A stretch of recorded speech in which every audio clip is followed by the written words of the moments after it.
rejuvenation. Nah, ngerti nggak rejuvenation itu apa? Nah, yang saya takutkan adalah ketika masalah yang diangkat oleh Federer itu hanya sekedar rejuvenation sampai redesign. Berarti dia hanya sekedar merubah tampilan logonya saja tanpa merubah segmentasinya. Pertanyaannya, segmentasinya perlu dirubah apa tidak? Kembali ke pertanyaan nomor satu tadi, alasan milih brand tersebut apa masalahnya? Nah, iya atau tidaknya kan harus dilandasi dengan penelitian. Makanya di bab 1.6 itu ada metodologi penelitian berdasarkan wawancara, observasi, dan juga itu sih. Terus kalau bab 2 ya harus hafal. Desain itu apa? Menurut siapa? Itu apa? Teori warna, teori segmentasi target position itu pasti dicatat bro. Kau oleh Rob. Silakan yang belum absen. Duh, ini ternyata bisa. Belum absen. Udah ini. Cek. Oke. Assalamualaikum. Selamat malam teman-teman Arham, Faik dan teman-teman yang offline. Hari ini kemungkinan akan menjadi pertemuan terakhir kita di mata kuliah desain kemasan karena minggu depan jadwal atau jam kita akan diminta untuk proses akreditasi prodi akuntansi. Jadi sama kayak pertemuan keempat, pertemuan ke-7 minggu depan, teman-teman akan saya cek progresnya di drive masing-masing. Begitu. Jadi hari ini saya akan mempertajam terkait dengan UAS dan beberapa materi terkait dengan kemasan, merujuk pada kemasan yang kemarin sudah dikumpulkan oleh 5 teman Anda. Ya, jadi ada Robi, lalu ada Cheryl, ada Adi, terus beberapa lah. Itu kemasannya akan tetap saya simpan dulu, akan saya pegang dulu sampai ke semua teman-teman mengumpulkan tugas pertama, dan nanti kalau sudah akan saya kembalikan lagi untuk kemasannya. Oke, kemarin kan di pertemuan pertama kita sudah membahas terkait dengan apa saja yang harus ada di kemasan ya. Masih ingat atau masih lupa? Kayaknya masih lupa ya. Ada apa aja yang ada di kemasan? Yang pertama ada nama brand, lalu ada ilustrasi, ada warna dan sebagainya, elemen visual ya. Kemarin tugas yang dikumpulkan oleh teman-teman sudah ada semua, ada semua. Cuman kemarin itu permasalahannya ada di tingkat kerapiannya aja ya, yang melipat dan menempel itu. Saya akan mencoba memberikan contoh, jadi memberikan gambaran dari. Jadi kalau di kelas reguler, kelas pagi atau kelas siang itu ada sekitar 43 mahasiswa yang mengambil mata kuliah desain kemasan. Dari 43 itu hanya ada sekitar 5 kemasannya yang well proper. Dari 53 ketemunya cuma 5. Ini saya bawa contohnya di sini. Itu kelihatan nggak? Kalau saya gitu menunjukkan, ini kok nggak disetting sih? Bisa ya, di zoom ya.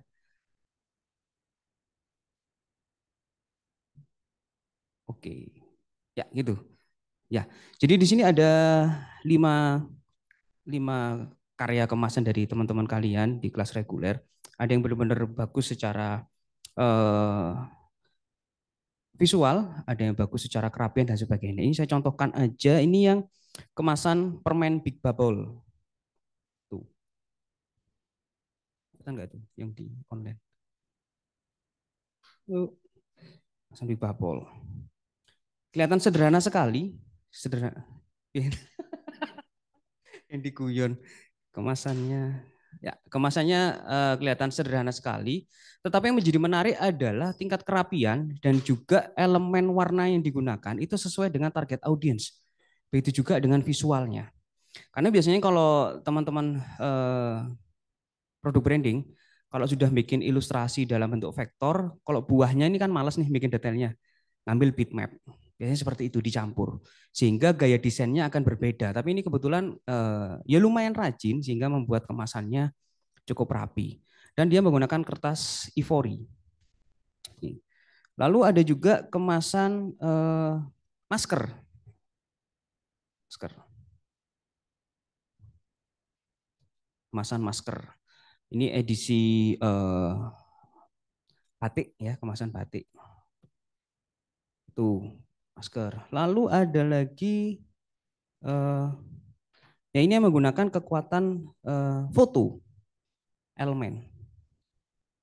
Dan elemen ya. Nih, ketika ketika ini diajukan, yang saya khawatirkan adalah pemilihan warna dan bahannya. Tetapi teman kalian berhasil, jadi mengelaborasi antara tulisannya masih tetap terbaca dan juga fotonya. Elemen ini. Lalu kemarin yang sempat ngomong ketika harus mencetak kemasan itu terbentur dengan ukuran ya. Ada beberapa kemarin sempat menyampaikan ukuran yang paling besar cuma A3, nggak bisa lebih dari A3. Nah, kalau di Maestro itu bisa, ini segede ini. Ini saya menunjukkan terkait dengan gedenya ukuran kemasannya. Cuman kemasan ini ada kekurangannya. Kekurangannya apa? Kekurangannya di tipografinya. Di tipografi di bagian bawah, ini bagian bawahnya itu tidak sesuai dengan temanya. Ini kan kelihatan banget ya kalau ini di Jepangan. Walaupun ilustrasinya menggunakan tone warna dari Vincent van Gogh, Starry Night.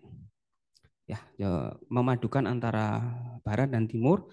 Yang saya sayangkan adalah tipografinya. Tipografinya di sini nggak sesuai. Font yang dipilih tidak sesuai, sehingga konsepnya jadi berantakan. Hanya sekedar pemilihan fontnya aja yang salah.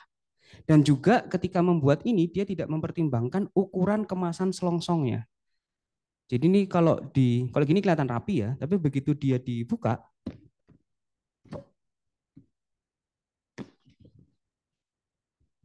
dia terlalu rapat, terlalu rapat. Sehingga seharusnya ukuran kemasan di dalam itu lebih kecil daripada kemasan di luar, karena prosesnya adalah sistem selongsong. Nah, jadi seret.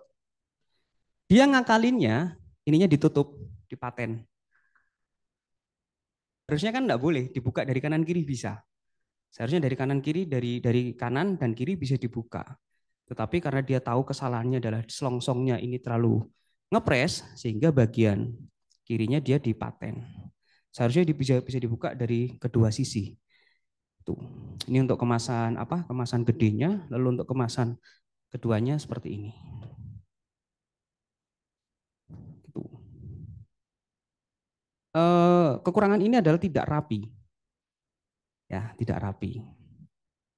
Tidak rapi, terus ini juga tidak rapi, sehingga ya sayang visualnya udah bagus, tetapi dia kurang rapi dan kurang rapat. Lalu yang terakhir, oh sudah, 1, 2, 3, oh ya cuman 4. Iya, jadi dari 40-nya gagal semua. Dari 40, sorry, 39-nya gagal. 39-nya revisi untuk UTS. Nah, teman-teman kan nggak ada UTS nih, jadi langsung UAS. Gitu. Tetap saya tunggu untuk karya dari teman-teman. Untuk yang teman-teman online, mungkin nanti bisa difoto atau di video, lalu ditaruh di drive. Bagi teman-teman yang offline, ya saya tunggu secepatnya untuk dikumpulkan karyanya. Jadi ini adalah karya yang diproduksi atau dihasilkan oleh teman-teman kalian di kelas reguler. Pakai kertas ivory, ya, tidak boleh menggunakan kertas art paper. Ini pakai kertas apa? Ivory. Yakin ivory? Terusnya ivory. Ya, saya nggak percaya ini. Ini kayaknya art paper. Karena kalau art paper dia pasti pecah. Seperti ini. Ini sekitar 270-300 gram. Jadi ini ya contohnya kalau pakai art paper. Jadi kalau pakai art paper jangan terlalu tebal. Karena kalau tebal dia pasti pecah. Kalau ivory seperti ini Mas Taufan. Dia tidak pecah. Jadi ivory itu sudah ada laminasinya secara otomatis. Ini ivory ini. Ivory yang nggak pecah. Ya. Jadi jangan percaya sama tukang cetak. Kamu tanya bener-bener tuh. Ya, dari segi warnanya dia udah kelihatan ya. Kalau art paper dia akan ngedaf. Pasti udah ngedaf. Udah pasti itu, nggak bisa dipungkiri. Kalau kamu ngomong di percetakan, saya mau Ivory, ternyata munculnya seperti ini pasti art paper, Mas. Ya kamu, tuh pasti seperti itu. Jadi tolong diperhatikan dengan baik. Nah ini saya nggak tahu konsepnya seperti apa. Seharusnya bukanya gimana, Mas? Saya dibuka nggak ini? Coba, coba, tolong, tolong, tolong. Kok ada isolasinya juga? Silakan. Mau ngecek, mau lihat? Permisi. Mau lihat? Ya, cuman, cumannya,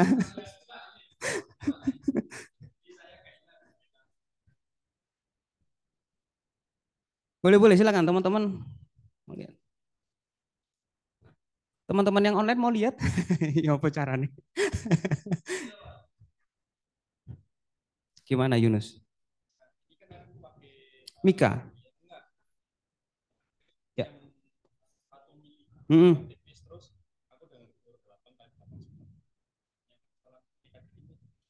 Oh iya, heeh. Ya pasti Mas, pasti. Gak bisa. Ya sama kasusnya seperti ini. Kalau ini kegedean, ya, jadi dia oblok seperti ini. Kalau ini kekecilan, pas dia seret, nggak bisa dibuka. Nih. Yes, nggak sampai 2 senti, 1 senti, setengah senti udah. Cuman ya digedein lagi. Itu, ini ya. Jadi kalau ivory udah pasti dia akan mengkilat seperti ini, Mas. Jadi untuk teman-teman nanti diperhatikan kalau mencetak, pastikan benar kalian menggunakan ivory atau art paper. Karena kalau art paper dia nggak akan mengkilap, dia akan doff. Makanya kalau art paper dia kemungkinan bisa dilaminasi lagi. Tapi kalau ivory nggak perlu dilaminasi. Ini kalau kalian lihat bagian dalamnya juga, nah, bagian dalamnya dia halus. Nah, ini ciri khas dari ivory sehingga dia food grade. Semua tempat makan, kotak makan, walaupun itu warnanya putih atau coklat, basicnya adalah ivory karena dia food grade. Dia dalamnya halus walaupun tidak terlaminasi. Dari sini kelihatan sekali ya, pemilihan elemen visual, pemilihan elemen visual itu mempengaruhi juga dengan segmentasinya. Ini ketok banget nih. Yang ini untuk siapa, yang ini untuk siapa. Atau juga ketika melihat ini kelihatan banget ini. Yang ini untuk siapa, yang elemen, yang uh, Wacom ini untuk siapa kelihatan sekali. Apakah perempuan, kalau kalian melihat ini kira-kira segmentasinya siapa? Bisa menebak nggak? Remaja, karena dari ilustrasinya atau dari warnanya? Ilustrasinya. Oke. Tapi nyambung ke pertanyaan Mbak Tri minggu lalu, ketika kita melihat contoh dari sebuah packaging, packaging apa? Alat gambar, kan kita tahu itu bahwa kemasan itu untuk anak kecil. Tapi Mbak Tri ngomong, apakah saya bisa juga menikmati karena saya suka warna pink? Bisa, karena itu adalah market. Sama juga seperti ini. Ketika edisi ini launching, orang-orang yang suka Van Gogh pasti akan berburu ini, walaupun dia tidak sesuai dengan targetnya. Karena ada apa? Ada passionnya tersendiri di situ. Tuh. Tetapi secara garis besar ketika kita membuat karya desain udah pasti harus disesuaikan dengan segmentasinya. Itu sederhana sekali. Big Bubble itu sangat-sangat sederhana. Tetapi pemilihan elemen warna, elemen tipografi, layoutnya juga bisa mewakili segmentasinya. Gak mungkin anak kecil nggak tertarik dengan visual seperti itu. Pasti. Pemilihan warna merahnya pas. Itu sih yang coba ingin saya bahas hari ini teman-teman. Jadi kalau mengacu pada materi sebelumnya di pertemuan pertama atau kedua kita sudah sepakat ada beberapa elemen desain yang harus ada di kemasan. Salah satunya adalah ilustrasi atau illustration atau graphic design. Ketika kalian membuat tugas yang PPT menentukan segmentasi, setelah itu kan loncat ke bagian konsep. Jadi desain kemasan itu menggunakan konsep yang namanya konsep visual. Ada gambar, ada teks, ada warna, dan sebagainya. Konsep disesuaikan dengan segmentasi ya, sehingga kemarin di pertemuan terakhir itu saya ngomong banyak tentang terkait dengan segmentasi, walaupun nyatanya ketika tugas ini dikirim ya dan saya print masih ada beberapa yang segmentasinya kurang tepat. Jadi segmentasinya masih terlalu panjang atau Ya terlalu terlalu lebar segmentasinya. Sebentar.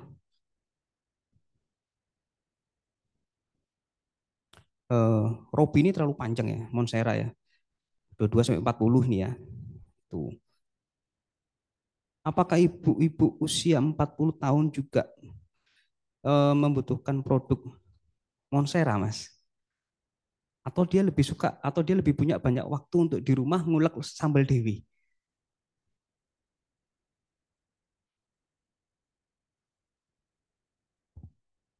Ya remaja. Karena ini praktisnya ya. Tuh, lalu aloe vera ini Allahumma sholli ala sayyidina. Anak-anak usia 1 sampai 7 tahun. Ya, ini punya siapa ini? Dwiki ya. Ya, oke. STP-nya demografis anak usia 1 sampai 7 tahun, keluarga kalangan menengah ke atas. Sejak kapan anak usia 1 sampai 7 tahun punya keluarga? Iya.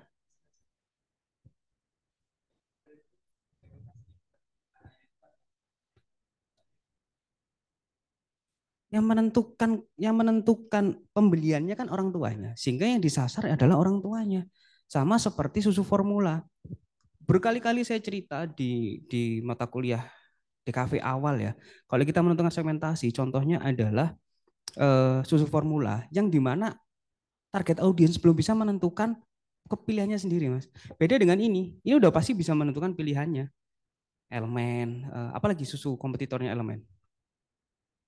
Ultramilk gak cocok lah, Mas. Apa? Gak cocok minum. Gak ada. Dia kompetitor tunggal.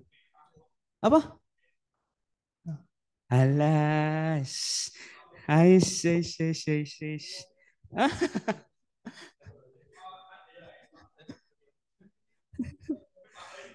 Orang-orang seperti kita tuh nggak mungkin minum kayak gini, Mas ya. Kita minumnya mesti kopi. Tidak usah berpikir keras sih, agak susah. Walaupun dia menjadi produk-produk apa pertama, dia masih butuh iklan, promosi. Karena segmentasinya benar-benar terbatas. Orang-orang yang gila akan bentuk tubuh ya, terutama untuk laki-laki, ya ini yang disasar. Sehingga foto-fotonya di elemen tuh pasti menunjukkan hasilnya, di goalsnya. Ya kalau kita ngelihat, yo, ya apa ya ngelihat kayak gini. Itu Oh, jadi mungkin nanti bisa diperbaikin bahwa segmentasi yang disasar adalah orang tuanya karena yang mengambil keputusan dan yang memutuskan untuk membeli produk skin for baby ini orang tuanya. Gak mungkin anak umur 2 tahun datang ke apotik, wah, wah, wah, mungkin nggak mungkin, susah ya, susah. Jadi yang ditentukan yang disasar adalah orang tuanya. Sehingga nanti di kemasanmu otomatis harus banyak menceritakan terkait kelebihan dari si produk ini. Tuh, itu untuk STP. Lalu yang selanjutnya eh packaging Vaseline usia 20 sampai 35 ini juga sedikit terlalu panjang ya Mas Afif Wadi. Lalu untuk Herboris ini audiens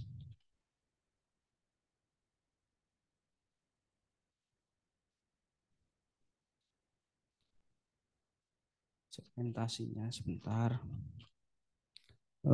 Ya 18 sampai 35 tahun juga terlalu panjang ya, sudah menjadi dua range yang berbeda, remaja dan dewasa awal, jadi dipilih saja. Terus untuk Life Boy punyanya Yunus, nggak ada. Ya nggak ada segmentasinya ya, belum ya. Oke, silakan mau nanya.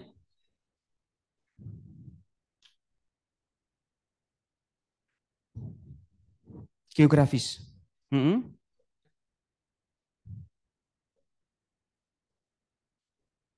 Mm-mm. Ya kalau kamu memang tidak menyasar untuk satu wilayah tertentu, tidak boleh tulis nggak apa-apa. Ya, jadi apa saja yang kamu segmentasi, yang kamu batasin itu yang perlu kamu tulis. Gitu. Cuman pertanyaan saya, ketika itu tidak di segmen geografis, apakah benar dia sudah menyasar keseluruhan wilayah yang ada di Indonesia? Pertanyaan seperti itu. Kalau kamu merasa yakin, iya Pak, ini menyasar ke seluruh wilayah Indonesia. ya berarti tidak perlu disegmen.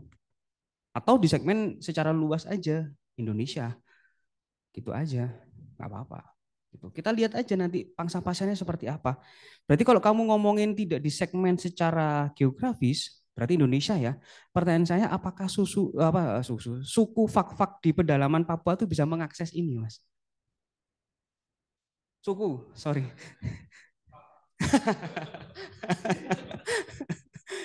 Pertanyaan saya gitu, bisa nggak kira-kira? Pertanyaan saya bisa atau tidak? Caranya, pertanyaan saya, apakah distribusinya sudah sampai sana? Belum. Iya masih belum. Iya masih belum kan? Berarti pertanyaannya berapa tahun lagi? Kamu bikin desain kemasannya untuk sekarang atau untuk tahun depan? Ketika dia sudah meraba ke suku tadi.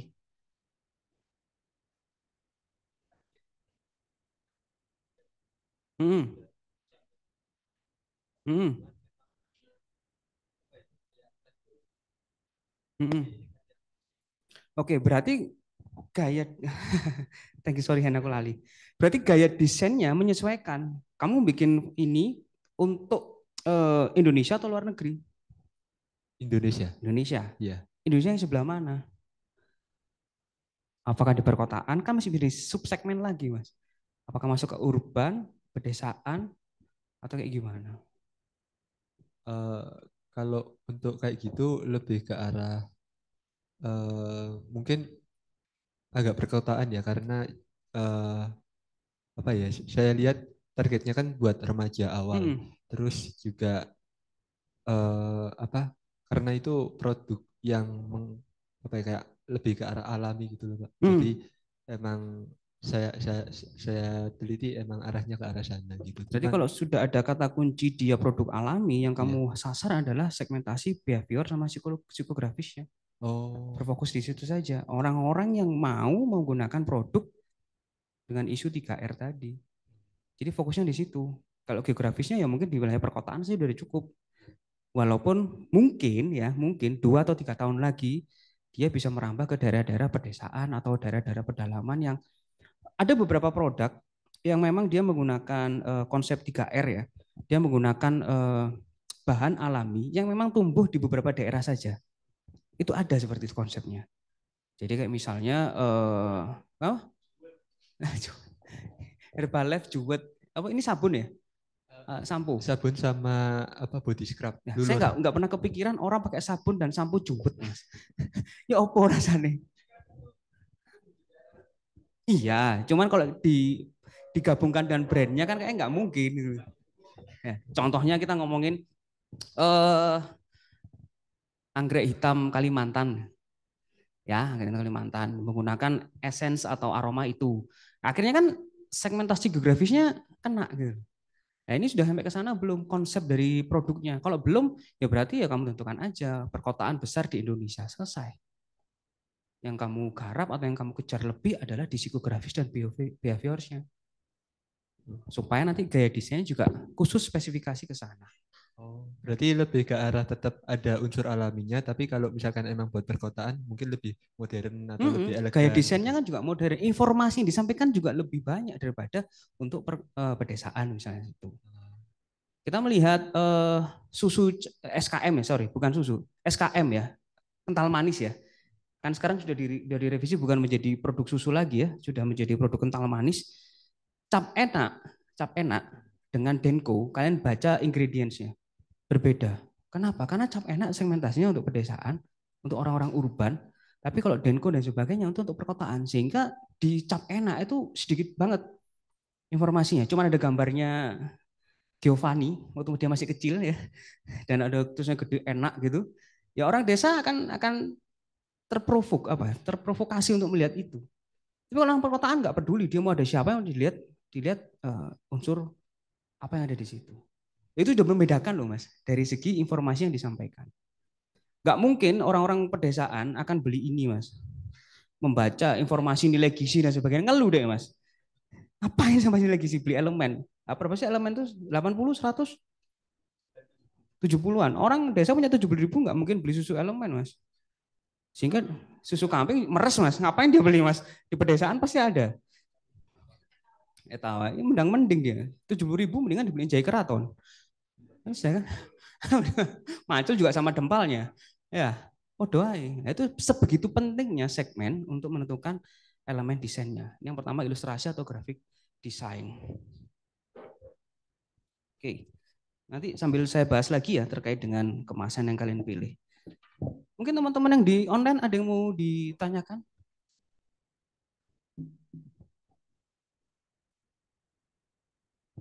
Belum, Pak. Belum ya, lanjut ya. Lanjut, oke. Oke, ini ada beberapa tipe ilustrasi yang mungkin bisa kalian terapkan. Ilustrasi ini sebenarnya nyambung ke gaya ilustrasi sih sebenarnya.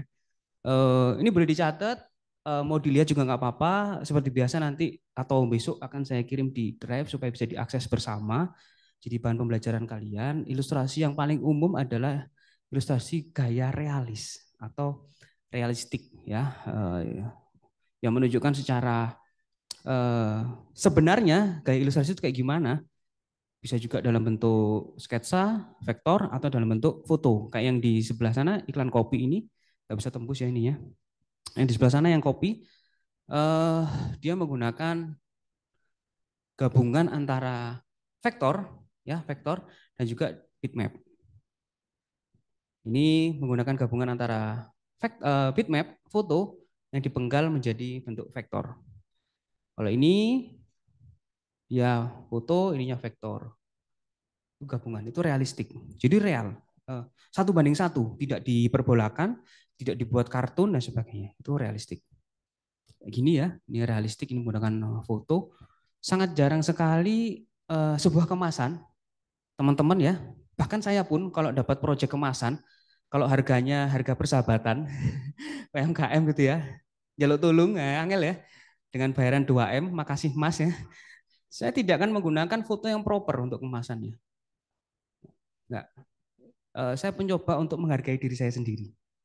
Nah, ya kalau ini teh ini proper sekali. Fotonya dan sebagainya dipersiapkan dengan baik dan menggunakan foto color tone black and white. Tuh, itu proper. Dilihat dari sini saja udah tahu nih harganya berapa teh ini. Ya, mahal. Kenapa kok bisa bilang mahal Mbak Catherine? Ya, visualnya. Visualnya.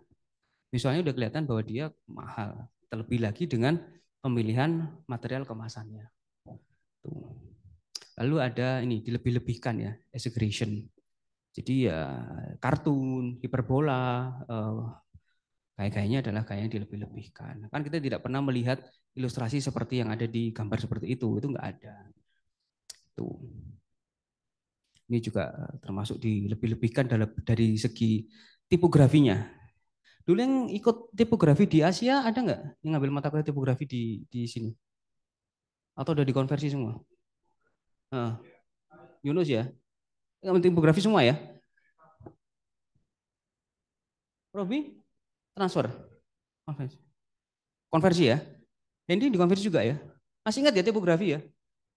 Oke, kalau masih ingat. Ini kalian lihat di sini. Ini ada Ginger, ada Anzac with apricot, Ginger and dark coklat, ada Hoki Poki dan juga ada Oat Raisin. Kita flashback ke mungkin teman-teman yang ngambil tipografi di sini berarti tahun pertama semester kedua ya. Ini apa iki jenenge? Merubah huruf O seperti itu sih. Yakin? Apa? Inskripsi ya, biasa anak SK, anak informatika di inskripsi dia. Mungkin teman-teman yang online masih ingat tipografi ketika mengambil sebuah huruf dalam sebuah kata diganti namanya apa? Waduh lali Pak. Ya nanti kita bahas ya. Kita bahas. Oke. Lalu ada tradisional dekoratif. Ini gambarnya saya ngambil dari buku ya, karena agak sedikit susah mencari uh, labeling yang benar-benar bagus. Jadi ini disesuaikan dengan local wisdom atau kekayaan dari sebuah daerah untuk menunjukkan kira-kira produk ini dari mana sih? Gini juga ya. Lalu ada kartun ilustrasi. Ini jelas banget segmentasinya untuk anak-anak dan remaja. Sangat jarang sekali ditemukan ilustrasi dalam bentuk kartun untuk orang dewasa atau mature. Sangat jarang. Ya kalau diteliti satu persatu mungkin punya waktu luang sejam 2 jam dalam sehari mau cari eh, desain ya mungkin ada di Pinterest tapi yo ngapain. Lalu yang menarik ada serial illustration. Jadi kalau kalian bikin untuk UAS misal ya kemasan kolektif mungkin juga bisa bikin serial ilustrasi atau ilustrasi berseri gitu. Jadi ada kesinambungan atau ada apa ya garis merah dari ilustrasi yang dibuat untuk kemasannya. Serial illustration. Lalu ada abstrak ya. Ya, ini basic banget, ini juga termasuk yang abstrak ini. Ini walaupun dia meminjam karyanya Vincent van Gogh tapi termasuk ya kalau kalau ngomong gaya gaya ilustrasinya Van Gogh itu kan ekspresif ya. Tetapi ketika itu diimplementasikan dalam kemasan dia menjadi bentuk abstrak. Terus kayak gini juga ini masih bentuk abstrak, ini campuran antara abstrak dengan saya nggak bisa ngomong ini realis ya. Kan dari segi bentuk wajah anatominya dia nggak kelihatan realis. Tuh mungkin lebih ke arah kartun mungkin ya. Kartun dicampur dengan kombinasi abstrak. Paling paling gampang kalau bikin abstrak itu ya elemen-elemen desain yang basic, titik, bidang dan sebagainya itu yang paling gampang. Apakah itu menjadi sesuatu yang minimalis? Ya bisa tidak. Tergantung ketika kalian mengkomposisikan seperti apa. Ya, karena elemen visual itu nggak hanya sekedar bidang saja, ada warna dan juga ada teks atau tipografi.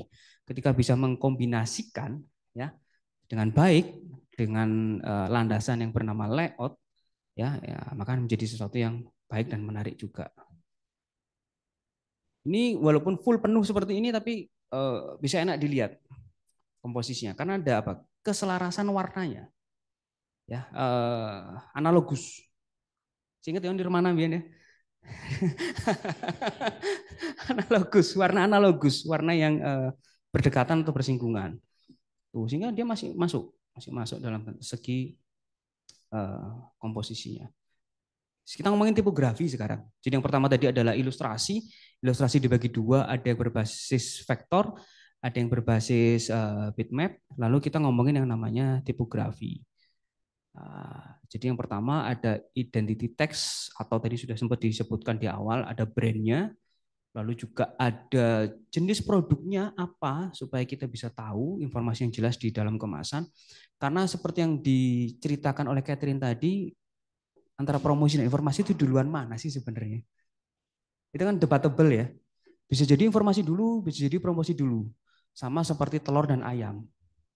Duluan mana? Tapi akhirnya kan ketemu bahwa duluan ayam. Karena yang membentuk cangkang telur adalah salah satu sel yang ada di perut ayam. Nah, sekarang pertanyaan saya, informasi dulu atau promosi dulu? Informasi, Pak. Informasi. Yakin informasi dulu? Nggak ada yang pilih promosi dulu nggak? Informasi dulu ya. Benar? Teman-teman yang di online yakin ya informasi dulu ya? Oke, sekarang posisinya saya kasih case tadi. Halo, saya Handri. Ya, senang berkenalan dengan Anda. Informasi atau promosi?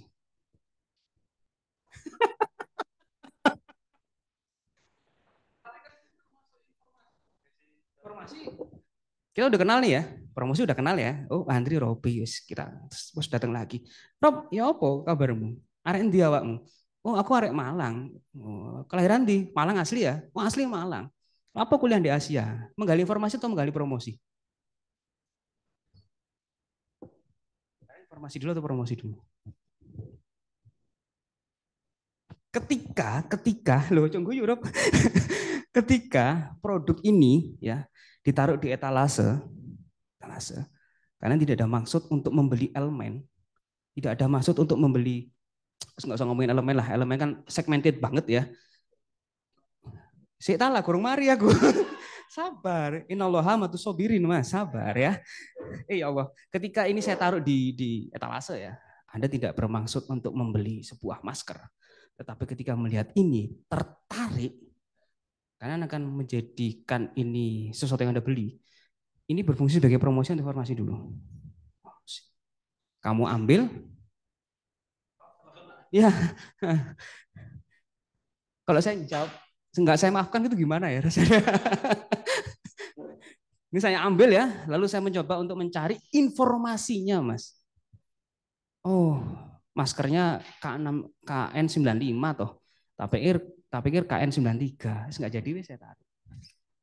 Ini menjadi promosi atau informasi, atau posisinya kalian tidak membutuhkan maskernya, kalian tertarik pada visualnya. Wih, edisinya bagus nih, edisi batik. Jarang-jarang ada masker gambarnya seperti ini, effort banget nih.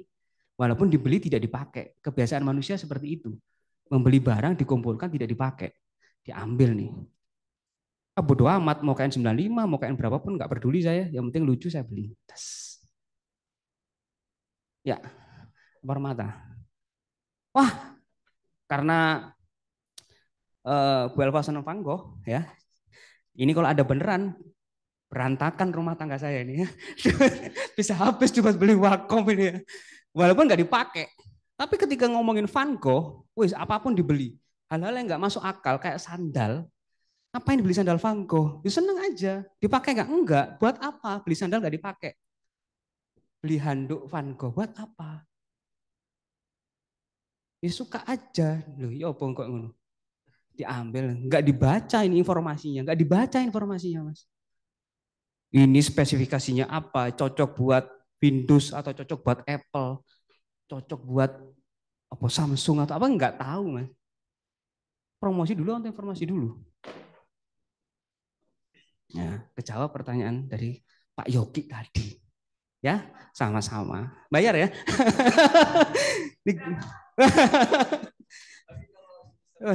Gimana? Si. Mungkin teman-teman yang online mau. Ini agak melenceng ya, Pak. Iya, silakan. Kalau misalnya medianya kayak Signage System terus EGD itu termasuk media informasi atau promosi? Termasuk media informasi atau promosi. Sign system. Contohnya? Misalnya kayak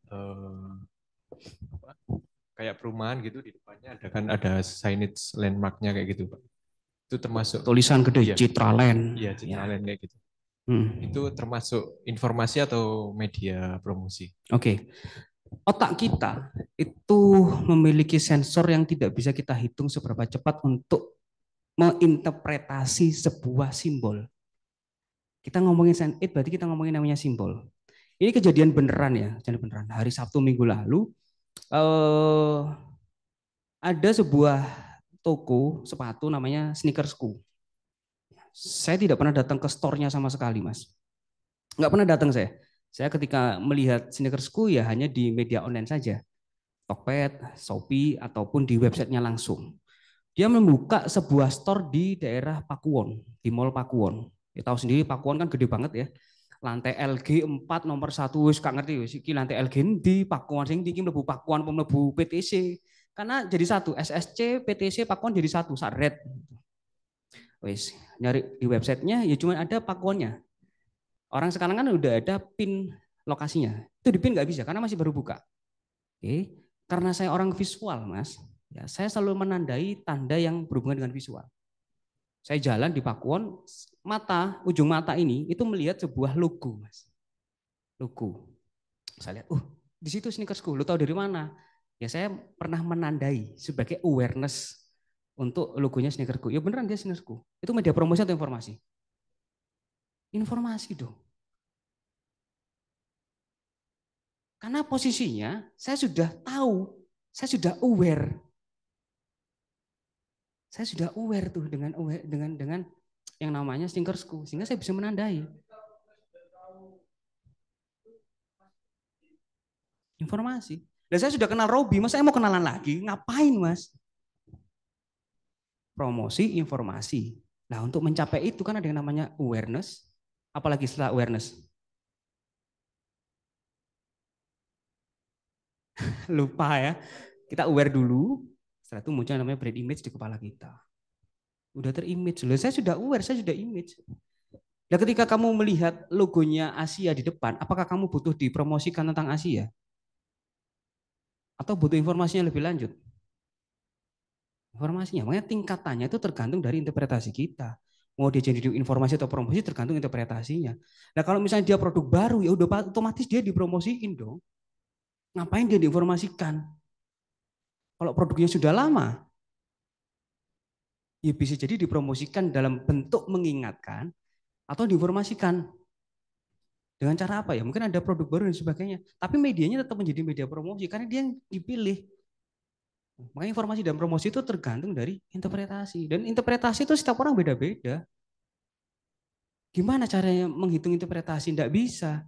Tergantung dari pengalaman estetis kita masing-masing. Di kepala kita tuh ada atau tidak. Saya ngomong Starry Night, Vincent van Gogh, bagi teman-teman yang nggak ngerti lukis, nggak ngerti sopo Vincent van Gogh itu. Starry Night itu seperti apa? Saya ngomong Starry Night ke anak akuntansi menjadi promosi itu. Tapi saya ngomong dengan anak DKV, juga promosi mana? Jadi media informasi. Oh iya Van Gogh, dia relate dan sebagainya dan sebagainya.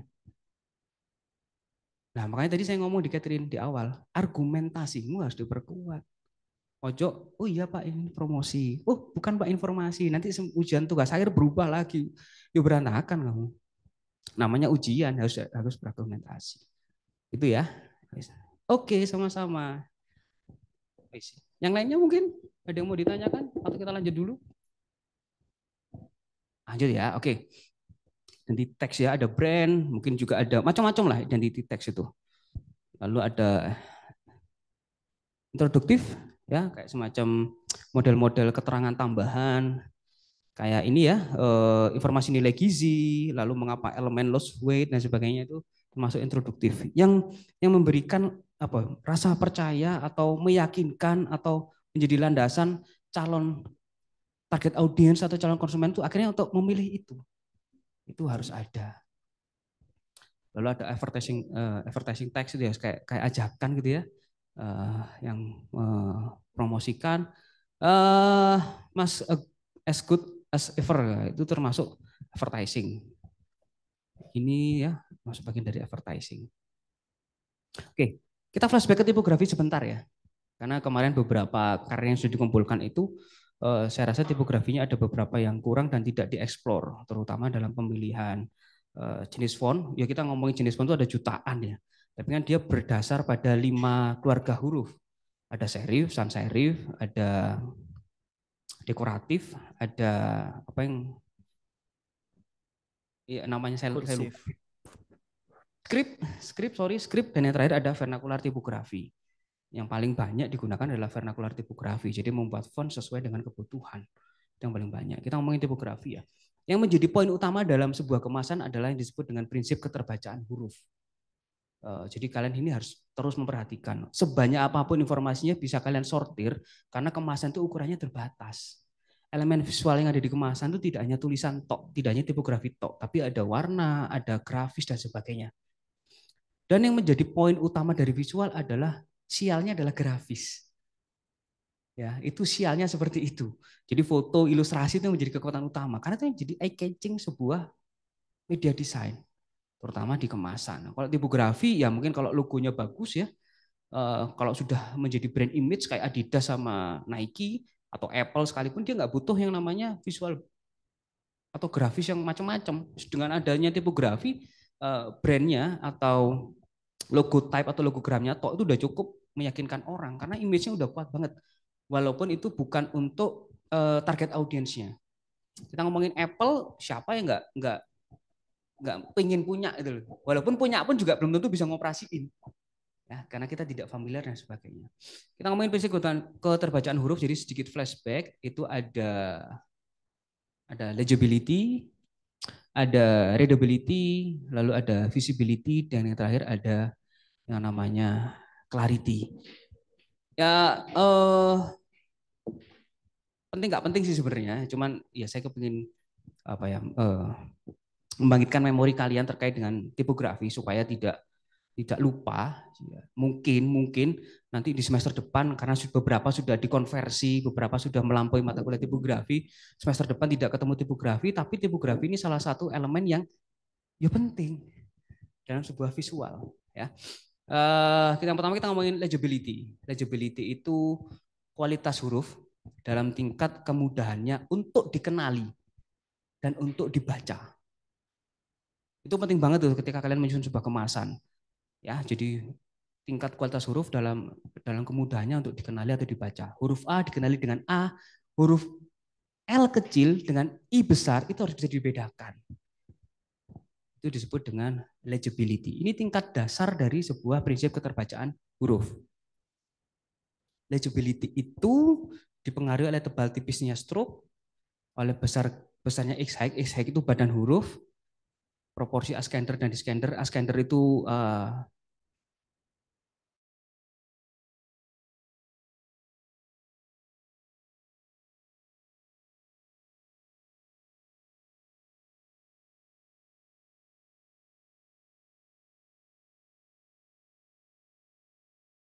askender. Wah, Pak, kita kan sekarang zamannya zaman digital, nggak perlu mikir ini. Iya, kalau pakai font yang sudah ada. Kelemahannya desainer kan, ya saya kemarin itu ada kuliah tamu dari Filipina ya, di mata kuliah desain kemasan di kelas reguler. 3 jam bahas masalah tipografi tok, 3 jam. Karena di sana benar-benar masih manual. Saya nggak tahu apa karena mereka nggak terbuka dengan teknologi atau akses teknologi itu nggak bagus, atau memang mereka ingin memperkuat manualnya. Jadi tipografi itu benar-benar diajarin. Sedangkan kalau kita kan cuma 1 semester tok tipografi ya. Dan proses pembuatan gambar manualnya itu hanya pertemuan 1 sampai pertemuan 7. Setelah itu UTS ke UAS-nya semuanya full digital. Walaupun di akhir-akhir bikin yang namanya vernacular tipografi secara manual. Nah, kalau di sana mereka diajarkan untuk membuat karya desain tidak berdasarkan pada font yang sudah ada. Nah, kalau di Indonesia mesti kayak Helvetica, Comic Sans, Poppins, apa mana, Futura, Monsterat, Bio, Masya Allah, itu aja. Sehingga ranah pembuatan tipografi itu belum disasar oleh desainer yang ada di Indonesia. Padahal ada beberapa, kita ngomongin langsung implementasinya ya, beberapa tipografi vernakular itu yang melekat di kepala kita. Contoh, Pengabdi Setan, Transformer, Black Panther. Jembatan Merah itu lebih ke dekoratif, jadi menggunakan font yang ada lo dikasih darah-darah gitu. Itu vernacular tipografi dan itu harganya mahal. Disney itu a mile ya, yang menjadi trademark dari sebuah rokok ya. Kita nggak perlu lihat rokoknya teman-teman, nggak perlu ngerokok ketika melihat huruf A seperti itu udah tahu ini punyanya Amel. Udah brand image banget. Udah menjadi top of mind dari sebuah rokok. Itu yang disebut dengan vernacular tipografi. Itu penting banget. Tuh. All cap dan upper lower case itu juga penting. Apalagi kalau dibuat seperti ini ya. Ini contoh yang ya saya tidak ngomong ini salah, tapi ya namanya penilaian kan mesti melihat sesuatu yang kurang dari sebuah karya desain. Kalau kita ngomongin karya ini dari segi vernacular tipografi yang digunakan di sini tidak cocok ini. Dari model kenapa harus huruf besar dan kecil? Karena nanti nggak kebaca ini. Per fontnya agak susah. Contohnya kayak ini ya. Ini kebaca huruf apa ini? Yang di depan. Hurufnya bukan katanya. Huruf T atau huruf H? T atau H? Nggak ngomong katanya ya, cuman ngomong font yang ada di depan ini aja. Huruf T atau H? Ya T bisa, H bisa. Tergantung dari apa? Dari persepsinya masing-masing. Siapa yang membaca? Nah itu pentingnya sebuah legibility. Keterbacaan setiap fontnya bukan menjadi sebuah kata. Kalau dibaca secara apa? Karena kita biasa membaca ya secara cepat ngomongnya the. Tapi kalau diprenteli per font nggak kebaca dia. Itu pentingnya legibility. Walaupun fontnya adalah font jadi, bukan vernakular, bukan bikin sendiri. Lalu yang kedua ada yang namanya readability, naik 1 tingkat. Kualitas, kemudahan, dan kenyamanan dibacanya rangkaian huruf dalam sebuah desain tipografi atau tata letak atau layout. Dari karya teman-teman reguler, Jujur saya akuin hanya satu karya ini yang readability-nya bagus. Walaupun font yang digunakan ukurannya 6 poin. Ini bagus nih. Baca. Yang lainnya kan tidak banyak menggunakan tulisan ya. Nggak berani nge-layout ya. Ini ditelok tulisanku Itu, Pak. kau buka ya. Pak, Ya, itu yang bagus 6 PT itu yang mana ya Pak? Nggak ya kelihatan. ini saya ke belakang Mas. Sorry. Maaf, maaf. Nggak jadi Maaf, nggak kecil apa-apa. itu Pak, kamera sana. Jadi, oh yang Elmen ya? Wah, susah banget nih hidup saya. Ini, Waduh, Pak. ini gue baca dengan baik dan benar. Nah, Oh untuk ininya ya Pak, untuk ingredient ya? ya ingredients, lalu untuk informasi nilai gizi, dia di layout dengan cukup sederhana. Layoutnya sederhana banget, tapi secara readability kita bisa membaca karena mata kita nyaman. Walaupun font yang digunakan ukurannya cuma 6 poin. Untuk jenis fontnya apa itu Pak? Bisa Ini kalau jenis fontnya sepertinya dia font sans serif Mas, ya. Sans Oh, serif karena dia tidak memiliki kait. Kayaknya lagi-lagi desainer Indonesia atau kita lebih memilih font-font yang sudah ada seperti Monstera, Poppins ataupun Helvetica. Kayaknya ini pakai apa, Rob? Oh, nggak mungkin. Times Roman itu punya kaki. Dia nggak akan bisa terbaca dengan baik. Dia punya serif. Apa, Rob? Ayo kon. Nggak logo awakmu. Nanti kalau saya nguji saya tanyain, fontmu apa, Rob? Ya, ini makasih pakai Pak. Montserrat. Pakai Montserrat ini. Montserrat itu paling mudah ya. Jadi font-font sans serif itu digunakan untuk tulisan-tulisan yang cukup banyak dengan ukuran yang bisa sangat kecil karena dia tidak memiliki kaki antar hurufnya. Jadi nggak punya kait, nggak punya sirip atau yang disebut dengan sans serif. Kalau punya sirip namanya serif. Nah, serif itu kesannya atau gayanya itu lebih old school, kalau sans serif lebih kekinian. Dan enaknya sans serif adalah dia tipis. Sehingga kalau disesal-sesalkan dalam jumlah banyak tulisannya dia readability-nya masih bagus. Itu adalah sans serif. Itu alasan kenapa semua desainer di Indonesia mengidolakan font-font sans serif. Seperti itu. Bahkan saya pun juga ini pakai PPT saya juga pakai itu. Kayak sans serif. Tuh. Lalu ada visibility. Kemampuan huruf-huruf dalam sebuah media komunikasi visual atau media desain dapat terbaca dalam jarak tertentu. Itu yang prinsip yang ketiga. Jadi yang pertama tadi dia dibaca per fontnya, yang kedua dia dibaca per kata, lalu yang ketiga visibility dia terbaca dalam sebuah rangkaian karya desain. Jadi nggak mungkin kalian bikin sebuah karya desain ukuran A5 dengan font 27 atau 46. Nggak mungkin. Nggak mungkin juga kalian bikin sebuah karya desain ukuran A3 dengan font 6 poin. Nggak mungkin. Karena sudah menggugurkan yang namanya visibility. Nggak usah ngomongin readability, nggak usah ngomongin legibility. Secara visibility aja udah gugur. Siapa yang mau membaca? Itu visibility. Visibility dipengaruhi beberapa hal. Yang paling utama adalah ukuran font, penggunaan warna, jadi kontras depan belakangnya, antara background dan foregroundnya. Lalu yang keempat, yang terakhir, prinsip keterpacahan huruf yang paling utama adalah clarity. Di mana kemampuan sebuah huruf, kata maupun kalimat dalam sebuah media komunikasi visual dapat dibaca ya. Berarti prinsip yang pertama tadi visible, legibility sama readability. Lalu dia dapat dipahami oleh pengamat yang dituju. Nah, kebanyakan kesalahannya adalah ketika kita menggunakan clarity, orang itu membaca tapi nggak paham. Contoh, dilarang membuang sampah di sini, orang masih membuang sehingga nggak clear itu. Karena mungkin pemilihan fontnya tidak tegas. Nah, pemilihan font itu berhubungan dengan apa? Konten dan konteks yang ingin disampaikan atau pesan yang ingin disampaikan. Kalau kalian ingin membuat pesan itu tegas, ya jangan menggunakan font-font yang lembek. Jangan membuang sampah tapi fontnya Comic Sans. Sopo sing ate manut iku sopo? Ora ono. Kalian mau membuat Pengabdi Setan tapi fontnya pakai Helvetica, ya lucu gitu. Kurang serem sehingga clarity dia dibaca, orang bisa membaca tapi orang tidak paham. Makanya kalau kalian melihat sebuah karya desain lalu orang itu bisa membaca tapi tidak melakukan apa yang diisikan atau menjadi konten dari media desainnya, kemungkinan salah satunya adalah kesalahan memilih tipografi. Itu Claris. Nah, ini implementasi huruf pada media desain ini yang tadi saya tanyakan ya. Ada substitusi, ya, ada namanya dramatisasi, dan ada yang namanya motif. Ini juga jarang dipakai oleh teman-teman. Padahal ini bisa menjadi kekuatan utama dalam sebuah karya desain. Apalagi kalau diaplikasikan pada visual identity.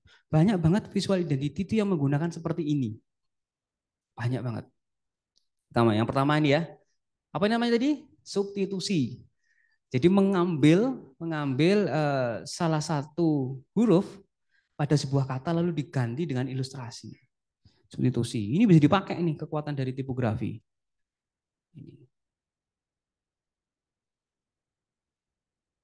Nah, ini dramatisasi, hiperbola. Tuh. Ini buru-buru bikinnya ya, welek ya. Iya.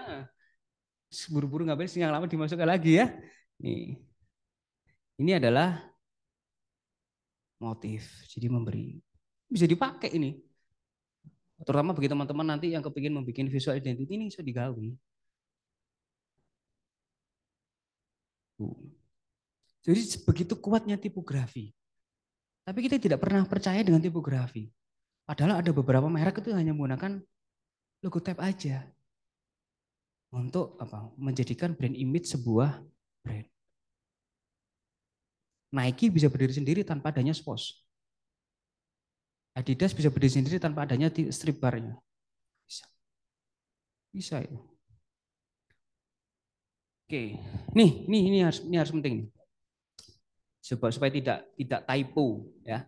Istilah sekarang kan typo. Kalau typo kan susah dimengerti. Padahal tipografi itu adalah elemen yang semua orang harus paham. Itu. Bahkan tipografi pertama kita nyebutnya apa? Hieroglif ya. Huruf paku itu bentuknya visual itu. Bentuknya visual itu. Sebelum akhirnya di tahun 18 dipatenkan oleh Raja Roma. Bentuknya visual pertamanya. Ya orang, ya gambar paku dan sebagainya. Di Mesir itu ya bentuknya orang, lalu Horus itu bentuknya apa namanya? Burung elang. Set itu bentuknya apa itu? Itu tulisan, tapi dalam bentuk visual. Setelah itu punah, nggak ngerti baru dibuat bentuk visual lebih sederhana kayak huruf paku. Lalu sekarang disepakati dengan huruf apa namanya? Romawi. Huruf Romawi ya. A B C D E F G itu bentuknya huruf Romawi. Atau apa sebutannya? A B C D E F G itu huruf apa? Iya abjad apa jenenge ngerti aku Mas. Huruf hijaiyah kah? Huruf apa? Huruf iya ngerti, terima kasih ya. Tapi namanya apa? Namanya adalah huruf Romawi atau Roman karena dia diciptakan di tahun 18. Itu. Elemen everyone needs to understand. Sehingga ketika kalian membuat sebuah karya desain apapun itu dan kebetulan sekarang di mata kuliah desain kemasan itu perlu diperhatikan karena percayalah teman-teman, ketika kalian membuat sebuah karya desain kalian tidak akan menulis atau membuat tipografinya dulu. Tipografi mesti paling carry. Iya enggak? Komposisi pertama adalah noto gambar. Layout ya layout itu secara keseluruhan. Pasti yang pertama adalah melayout atau menata gambarnya dulu. Setelah itu milih background. Ya. Kan seharusnya milih background dulu baru nyari gambar. Ini Kak, mesti gambar sih, gambarnya apa ae dilepokno, akeh lek kan. Dalam satu layer tuh ono 10 gambar pinggir-pinggir kabeh terus dilepokno, baru milih background. Background wis ento, ditinggal ngopi, tinggal rokokan, di save as, menit dilanjutno maneh baru milih tipografi. Wah, gak cocok ini. Padahal informasinya harus banyak. Informasinya harus banyak. Tapi sekalian reduksi, kalian habiskan, tinggal tulisannya sedikit saja. Nah, itu yang paling susah itu. Waduh, kok ternyata tipografi ini wangen golek warnane. Diapakno ya, ini diapakno adalah dikasih background dan disaturasi. Nah, ini kebodohan ini. Dikasih background dan disaturasi. Itu udah mentok ini. Karena dia takut merusak lukisan Vincent van Gogh. Tuh. Ya gitulah, susahnya desain itu seperti itu ya. Sehingga kalau ada orang ngomong desain itu mudah, tampar saja. Sini kamu, desain itu susah. Apalagi kalau kita ngomongin layout, susahnya setengah mati.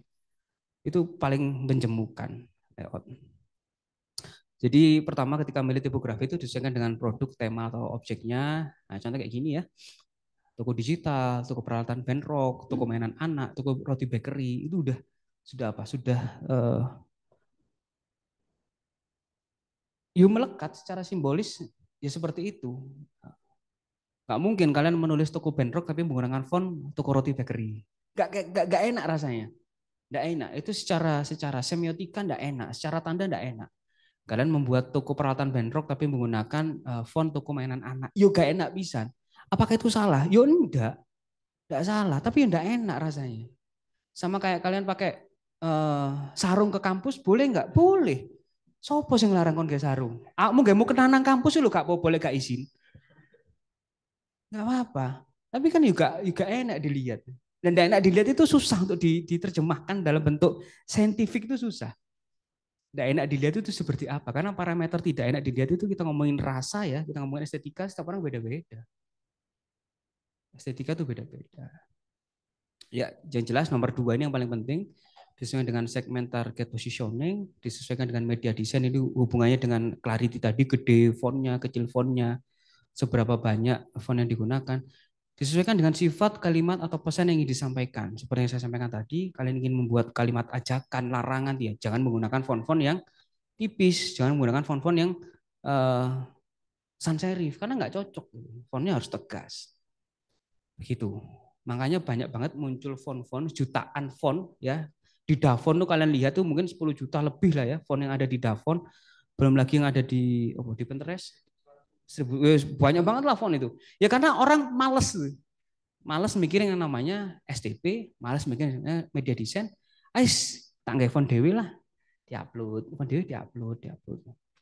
Karena dulu saya juga gitu. Harus bikin font, mau males itu, font lah ngawur. ABCD sampai Z diupload di Davon.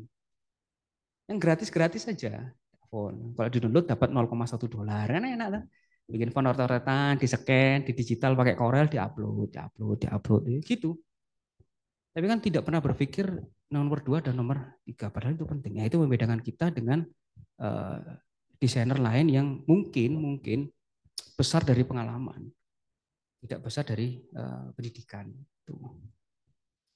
Ini juga penting nih ya, hierarki dalam tipografi. Jadi panduan dalam aplikasi tipografi itu dengan memberikan tingkat kepentingan atau skala prioritas dalam media desain membantu tersampaikannya pesan yang ada. Judul, subjudul, body text menyesuaikan ketersediaan ruang pada desain yang ada. Ini penting banget. Priority. Ya, ini contohnya nih. Dulu ada yang namanya teori AIDA. Attention, interest, desire, dan juga action yang terakhir. Kalau kalian melihat poster ini yang menjadi attention, itu yang mana? Jungle ya. Jungle.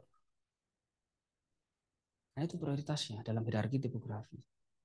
Ya podo nanti ketika kalian melayout sebuah karya desain, Allahumma sholli alaihi wasallam. Ini tidak menunjukkan hierarki dalam tipografi. Enggak, ini contoh nyata ini. Nah, ini masih 50-50 lah ya. 50. Antara makanya dia di sini di blur ya. Kalau teman-teman online melihat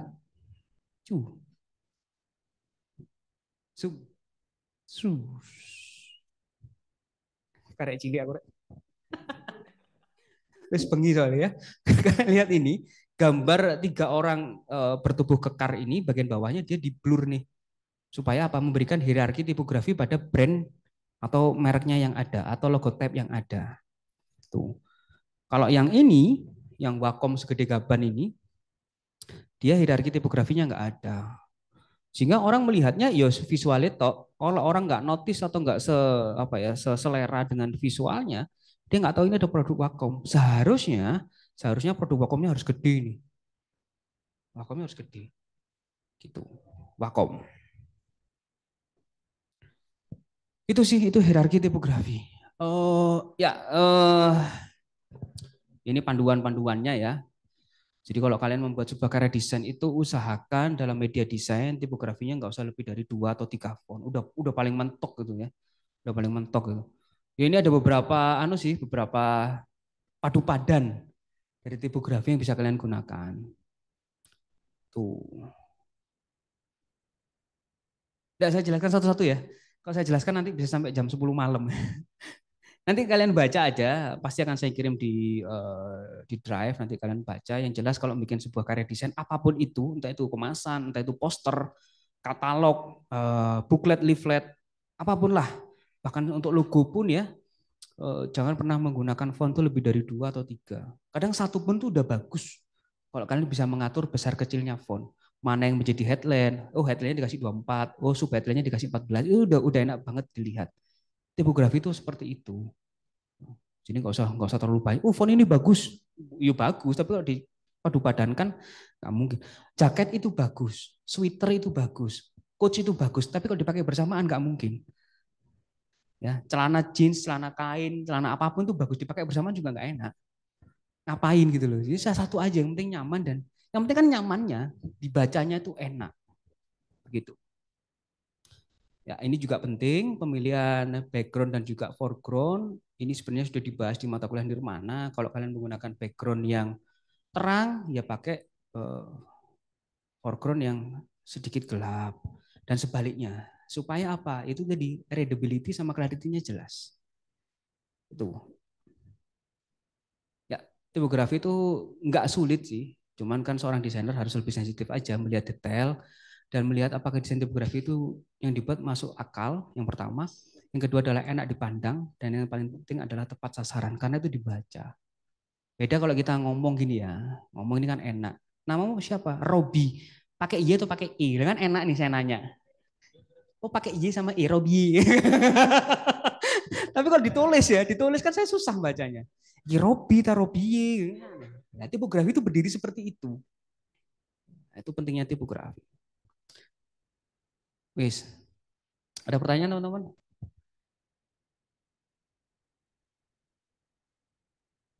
Ini bisa mengulang aja sih ya, mengulang yang sudah kalian lupakan.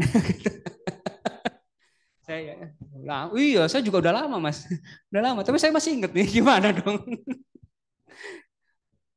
Ya ini harus kita ingat sih sebenarnya ya, tipografi, karena itu jarang banget di apa namanya diperhatikan. Kenapa saya concern di tipografi? Karena memang beberapa akhir-akhir ini selain fotografi saya juga concern ke sini loh. Jadi lebih ke arah pembuatan vernakular tipografi. Lumayan gajinya lumayan lah, lumayan menjanjikan lah daripada harus panas-panas hunting ya. Motret orang nikah gitu ya, ngeliatin orang mesra-mesraan di depan saya itu rasanya waduh males banget ngapain gini.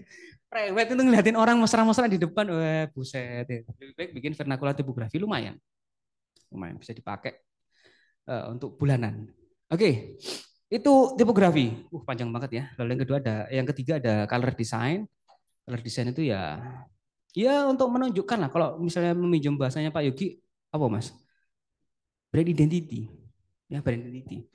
Brand identity atau identitas sebuah brand. Kalau kita ngomongin merah ya udah pasti, kalau nggak KFC ya Pertamina. Nggak mungkin kita ngomongin merah kita inget Aqua. Wah, PDI, oke lah PDI. Ya.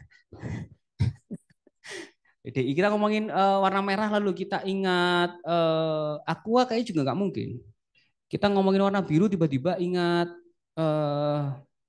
McD juga nggak bisa. Karena sudah menjadi identitas sebuah produk, sebuah merek.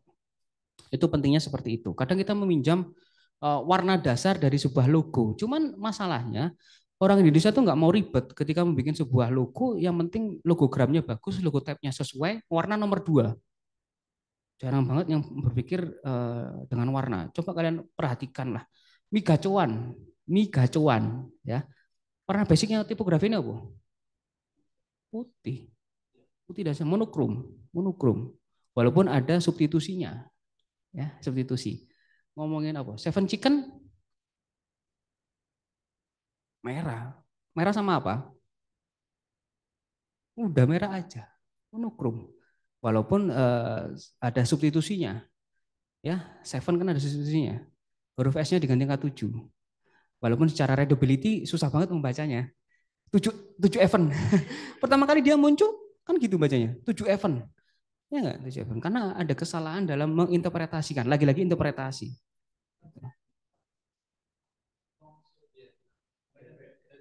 Iya, bener banget. Itu gimana itu? Kenapa nggak diangkat jadi tugas akhir aja? Rebranding. Mas, yang punya Nelongso itu mahasiswa TI. TI Asia, angkatan 2000 berapa ya? Pokoknya dia nggak lanjut kuliah karena dia bikin Nelongso itu. Makanya dia Nelongso. Dia anak TI, Mas. Coba aja, dia sering datang ke kampus untuk ngasih support kalau kita ada big event, kita ada apa tuh seperti itu. Tuh. Gitu sih. Coba aja nanti kalau tugas akhir kamu angkat Nelongso, kamu ganti, kamu rebranding. Cocok tuh Pak Yogi, seneng banget tuh rebranding. Ya.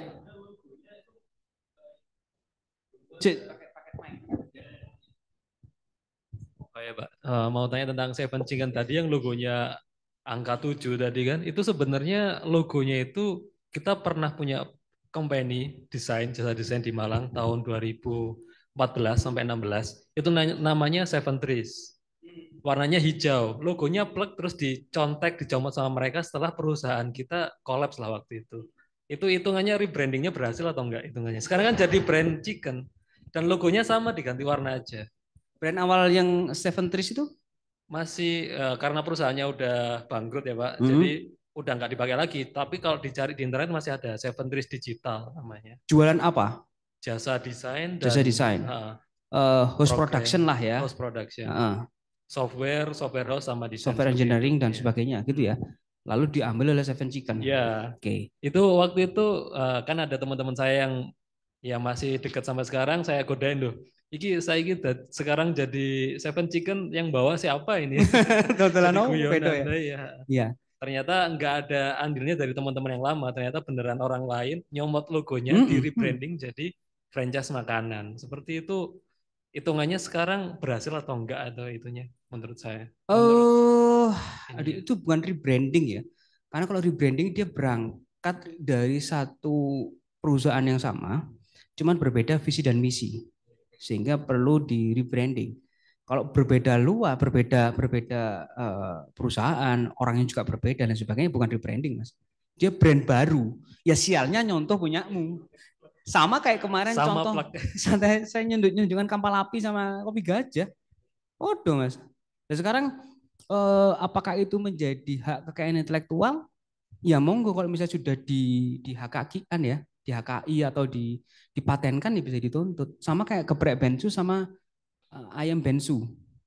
Yang akhirnya Ruben Onsu kan kalah dia. Hampir berapa? 500 miliar atau berapa? Iya. Sama. Nah itu kita, Mas. Kita tuh saya tidak ngomong kita itu tidak kreatif. Itu adalah bentuk kreativitas dalam sisi yang lain. Different way dari creativity. Ya gimana, Mas? Kita itu dasarnya sudah terlahir sebagai makhluk mimesis. Jadi Plato itu sudah merumuskan 30 sebelum Masehi ya, sudah merumuskan bahwa kita itu makhluk mimesis, Mas. Berarti kan sudah hampir 2070 tahun yang lalu. Itu udah ada. Kita tuh makhluk peniru. Homo sosialis. Kita nggak bisa menciptakan sesuatu yang baru ya. Nggak akan pernah bisa. Walaupun kita ngomong, kita mendoktrin diri kita, aku membuat desain ini tuh benar-benar baru, brand new design. Bullshit. Karena ada alam bawah sadar kita yang secara nggak langsung itu memberikan literasi visual yang kita lihat secara sengaja maupun tidak sengaja. Pasti itu, Mas.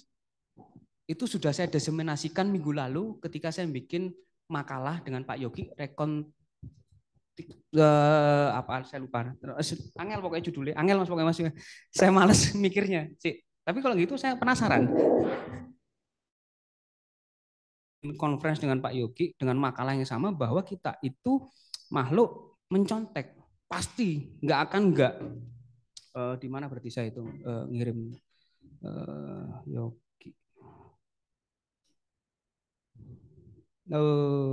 Ini keluar dari materi sebentar ya. Mana. Rekontekstualisasi. Apa sih judulnya? Kayak judul dewe, lali-lali dewe. Rekontekstualisasi visual, Mas. Jadi kita merekonstruksi visual secara sadar maupun tidak sadar. Dan semua seniman akhirnya mengakui itu. Karena ketika conference yang pemateri lainnya cuma setengah jam, saya sama Pak Yogi dihajar 2 jam, Mas. Hanya untuk membuktikan bahwa kita itu membuat sesuatu, media desain, karya seni, apapun itu selalu beranjak pada literasi visual yang kita sadar atau tidak sadar. Pasti itu, enggak mungkin enggak. Mau dibuktikan, boleh. Kapanpun kita mau berdebat, boleh. Sampai akhirnya makalah itu menjadi submakalah lagi. Dan 2 minggu lagi akan diseminarkan di ISI Jogja. Dengan judul Menggali Kedalaman Makna dalam Foto Esai, Menafsirkan Tanda, Menghidupkan Cerita Visual Tanpa Kata. Itu ada. Mengambil literasi dari ada yang Nasrani atau Katolik di sini. Pieta. Karya Michelangelo. Di mana Bunda Maria sedang memangku tubuh Tuhan Yesus setelah dia disalib.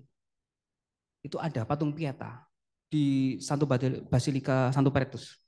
Itu di pangku itu. Foto itu diterjemahkan, karya itu diterjemahkan oleh Eugene Smith dalam sebuah foto esai Minamata, di mana ada anak digendong ibunya.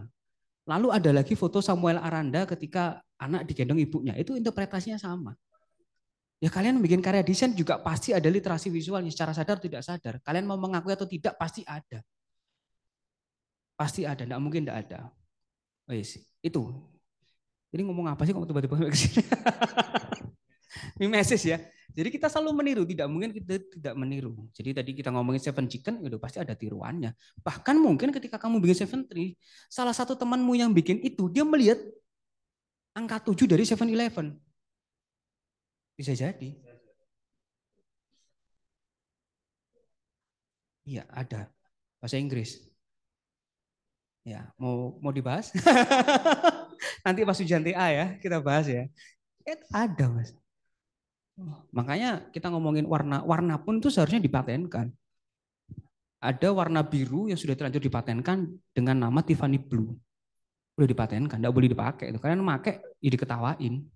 Cuma kalau ke Indonesia kan bodo amat. Ya. Selama nggak ketahuan, wah kagak rondel lo, iya kagak rondel. Tapi sanksi moralnya gimana? Sanksi sosialnya seperti apa? Banyak kok sepatu-sepatu yang ditiru tuh banyak. Logo-logo yang ditiru, Abibas itu ada. Strupnya 4 itu ada. Nah, no. Adinda ya juga. Kompas itu kan kalau kita telaah dia mirip banget dengan skosnya Nike. Mirip banget kalau ditelaah panjang lebar, kajiannya panjang banget itu ada. Niki yo, kemarin Gorio Oreo itu contoh nyata itu. Ya apakah kita menyalahkan? Ya enggak. Ya wis yo kemana? Namanya juga manusia. Kita harus bisa berdamai dengan itu. Kalau kita bikin karya, desain atau seni, kita publish ya kita harus siap dengan konsekuensinya. Positifnya kita dapat nama, negatifnya mungkin akan ditiru. Ya gak apa-apa, ya mana? Kalau aku pengen ditiru, ya di omah turu. Nah enak kan? Tidur aja. Enggak usah bikin karya desain. Ya itu ada banyak, makanya ada namanya HKI, ada namanya paten. Ya fungsinya seperti itu. Cuman seberapa besar kita aware dengan proses HKI itu yang harus dipertanyakan. Tuh, udah punya berapa HKI teman-teman? Robi ada 1 ya. Tuh, ada lagi? Punya HKI? Animasimu dulu, game-gamemu di HKI-in enggak?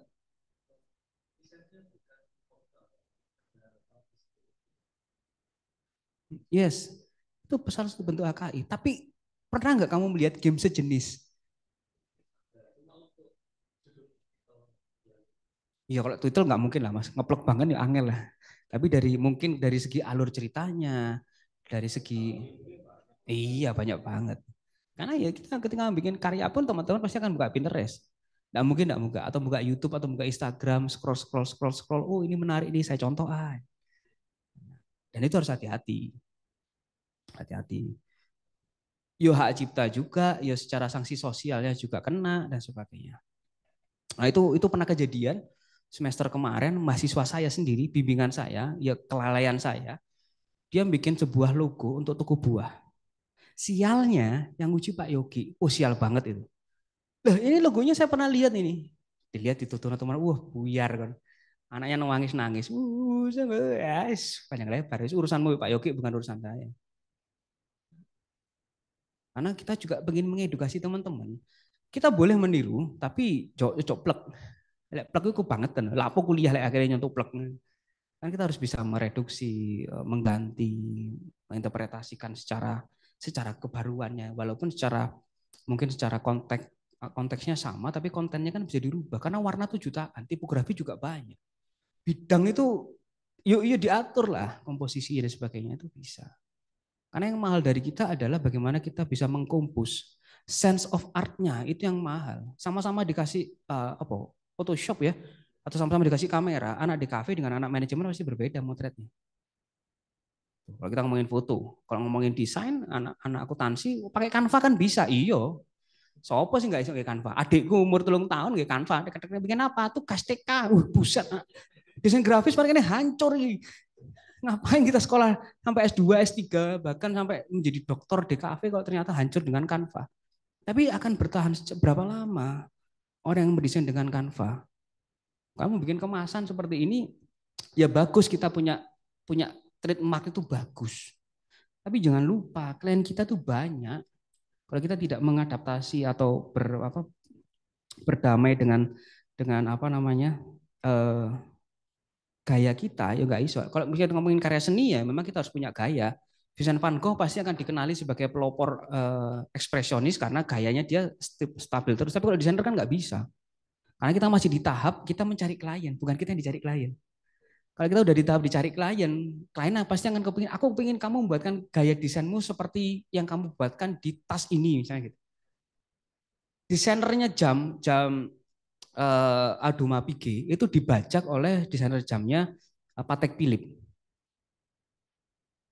Itu desainernya pertama kali bikin jam berukuran heksagonal itu, dia di Hublot, merek jam Hublot. Lalu dia dibajak oleh Audemars Piguet, bikin Royal Oak, lalu dibajak lagi oleh Patek Philippe. Dibajak sama Tissot. Tissot bajak juga. Itu kalau desainernya udah punya nama. Udah punya image yang kuat. Saya kepingin dibuatkan desain seperti itu. Kalau udah tak gitu nggak apa-apa. Itu udah menjadi karya seni, bukan karya desain lagi. Orang yang mencari seperti itu. Wis, balik ke materi, masih banyak ini soalnya. Udah jam 8 lebih. Itu tadi ya terkait dengan color, jadi bisa merepresentasikan dari brandnya. Ini kelihatan banget kalau dia mewah, pemilihan warnanya juga tidak kekanak-kanakan, pemilihan fontnya juga menarik, sehingga kita tahu ini harganya nggak murah, walaupun kita nggak tahu ini produk apa. Ini juga ya, kelihatan kalau dia semacam snack bar ya. Snack bar, kita lihat ini harus kelihatan, oh ini pasti berkualitas tinggi. Karena pemilihan elemen visualnya juga menarik, pemilihan warnanya juga menarik. Kita tahu bahwa snack bar ini ya walaupun tidak ada kata-kata naturalnya di situ ya, ini sehat banget lah. Jadi secara kontekstualnya dia kelihatan sehat banget. Tidak harus warna sehat itu tidak harus dengan warna hijau atau biru. Nah, kita kan cari amannya aja. Oh, kepingin sehat ya dipakai warna biru atau hijau. Oh, saya kepingin melambangkan sesuatu yang pedas. Oh, pakai hitam. Kenapa kalau pedas nggak pakai warna pink? Ya kan bisa aja sebenarnya. Kita mendobrak itu bisa, walaupun butuh proses, tapi bisa sebenarnya. Ya, to stimulate consumer resonance emotionally. Jadi untuk menstimulasi emosional dari consumer. Ini kejadian di saya ya, nggak tahu kalau di teman-teman ya. Ketika kembali lagi kita ke pusat perbelanjaan melihat sebuah produk gitu ya, gorong delok regone tapi ngerti oh iki larang. Gorong delok regone belum melihat harganya, tapi mau ngambil tuh ya apa ya? Atau kalau kita mau masuk ke sebuah toko ya, melihat visual layout dari tokonya, mau masuk aja ragu-ragu. Iki mesti larang ya barangnya, padahal belum masuk. Tapi kalau kita udah masuk kita melihat harganya sebagainya, oh, ternyata masih reasonable buat kantong kita. Itu seperti itu. Nah, itu kekuatan dari warna sebenarnya. Saya sering sekali, walaupun saya orang desain ya, mengajarkan itu ke beberapa orang, tapi saya juga kadang masih tertipu dengan itu. Saya melihat sesuatu, ini mesti mahal ya. Padahal saya tahu, saya ngajarin ke anak-anak, belum tentu seperti itu mahal, itu seperti itu, sering. Dan juga kalau lari ke fotografi, food fotografi itu saya ngajarin, saya meranah ke sana, saya merambah ke sana. Tapi juga masih sering ketipu. Contoh ya, paling sederhana aja, di sebelah ini kan ada namanya Daikichi. Baru buka, ramai banget sekarang karena ada gacauan. Di Daikichi itu ya karena saya memposisikan saya ketika beli itu sebagai konsumer ya. Saya kepingin beli es krimnya ini. Di benak saya, saya dapat es krim tinggi ya, indah banget lah pokoknya. Bayar, ternyata ketika dapat ya nggak seperti harapan saya. Saya orang desain, saya ngajarin fotografi advertising, saya ngajarin foto produk, saya ngajarin foto F&B, tapi saya masih ketipu. Nah, itu adalah kekuatan dari visual. Karena itu tadi secara semiotika kita udah itu emosional kita itu diresonansi, diganggu deh emosional kita. Dengan namanya visual. Kalau di sini namanya warna. Gitu. Udah capek ya. Kan kesel aku kan. Next. Ada pertanyaan teman-teman? Adakah pertanyaan sebelum masuk ke mungkin teman-teman yang online? Ojo ketiduran ya, saya nggak dongeng nih. Dikira saya dongeng lagi. Kita masuk ke sini.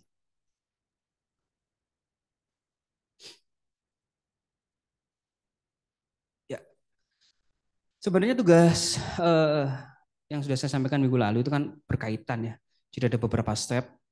Stepnya tuh sama seperti step ketika kalian ngerjain tugas satu.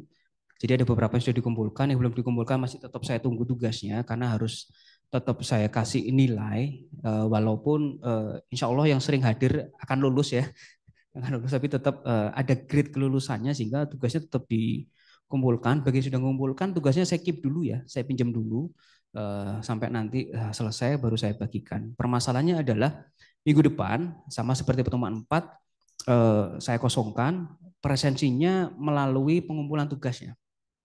Ya, jadi tetap sama. Kalian sudah memilih brand. Ini ada beberapa yang sudah memilih brand.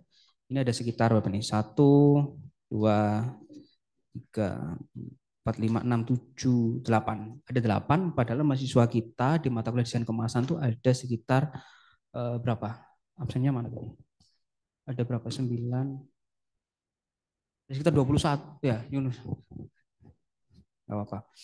Ada sekitar banyak kok mahasiswa kita itu. Ada berapa ini? 5, 6, 7, 8, 9, 10, 11, 12, 13, 14, 15, 16, 17, 18, 19, 20, 21. 21. Jadi yang ngumpulin ada beberapa yang masih belum ngumpulin dan cukup banyak.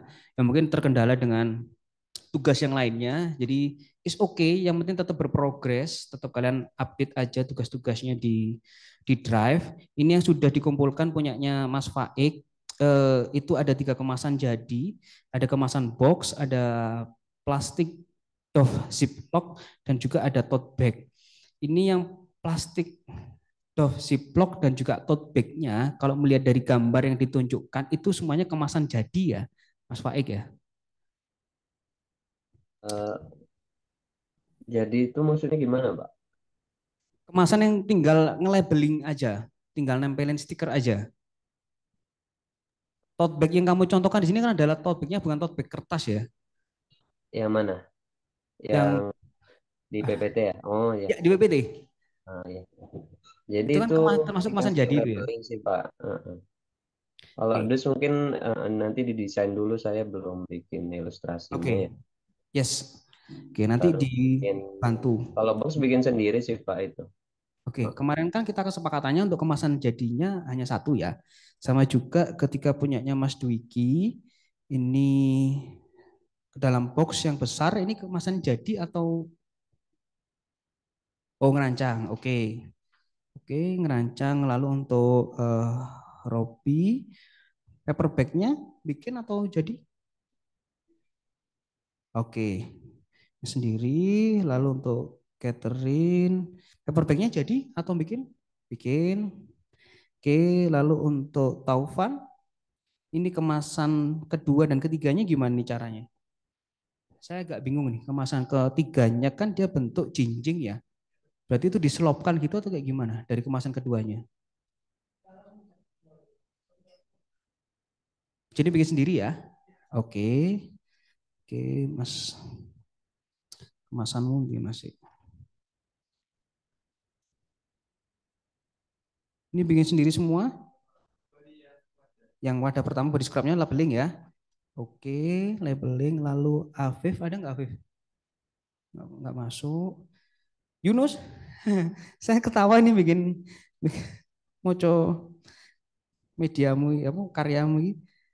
Sabun alpukat itu ada ya?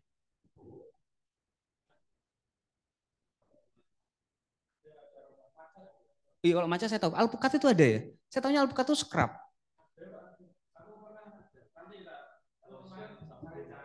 Iya, ada ya memang ya. Oke, kalau ada ya udah selesai. Jadi untuk kemasan ada kemasan first-nya 2, labeling sama kemasan kecil, dan juga ada second packaging-nya kemasan box ya. Nanti kemasan box-nya bisa dimasukkan ke kemasan botol sama sabun, ini bisa dimasukkan. Oke. Oke. Jadi ini udah fix ya. Jadi yang belum nanti silakan diupdate di Drive untuk tugasnya. Jadi ini saya bahas ya. Ini saya seperti kemarin bikin first, second atau third packaging, bla bla panjang lebar, ini sudah kita bahas. Kemarin juga sudah ada yang nanya. Tetap seperti biasa bikin thumbnail, rough layout dan final design. Terus ini contohnya kemarin first, second, ya, ini first, second ini juga sudah, ini sudah, ini sudah, ini juga sudah. Ini yang tugas yang ini ya, tugas pertama. Saya anggap ini sebagai tugas pertama menuju step pertama untuk UAS-nya. Sudah ada yang mengumpulkan, yang belum nanti silahkan dikerjakan dan diupload di Drive. Ini ya, bla bla panjang lebar. Ada 2 yang yang bikin dari awal, dan ada 1 yang kemasan jadi atau labeling. Thumbnailnya, file desainnya sama. Jadi ada jaring-jaring dan juga ada labeling. Oke. Beberapa panjang lebar, setelah itu membuat final design, trial dan errornya sudah tidak usah ya. Jadi trial dan errornya saya percaya kalian, jadi tidak usah di trial dan error. Kalau teman-teman yang reguler ada trial dan errornya, sesuaikan aja bentuk material dan sifatnya karena kalian membuat dari awal. Terus, nah ini, jadi saya menawarkan kepada teman-teman yang kelas eksekutif, kemasan kolektifnya itu tidak perlu dijadikan bentuk cetak, ya, nggak usah dijadikan bentuk cetak kayak Tenggu, kayak sabun, kayak yang kemarin nggak perlu dijadikan cetak, tapi kalian sebagai gantinya membuat buku proses kreatif. Jadi nggak perlu dicetak, yang dicetak cukup tugas pertama saja, ya. Tugas yang UAS-nya tidak perlu dicetak, tapi kalian bikin namanya buku kreatif. Buku kreatif itu sama kayak GSM sebenarnya. Jadi ada prosesnya di dalamnya, ya.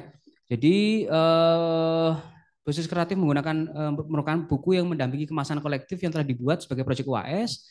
Buku proses kreatif menjadi bagian penting dari kemasan karena berisi mengenai perancangan kemasan secara komprehensif. Jadi prosesnya, step by step-nya.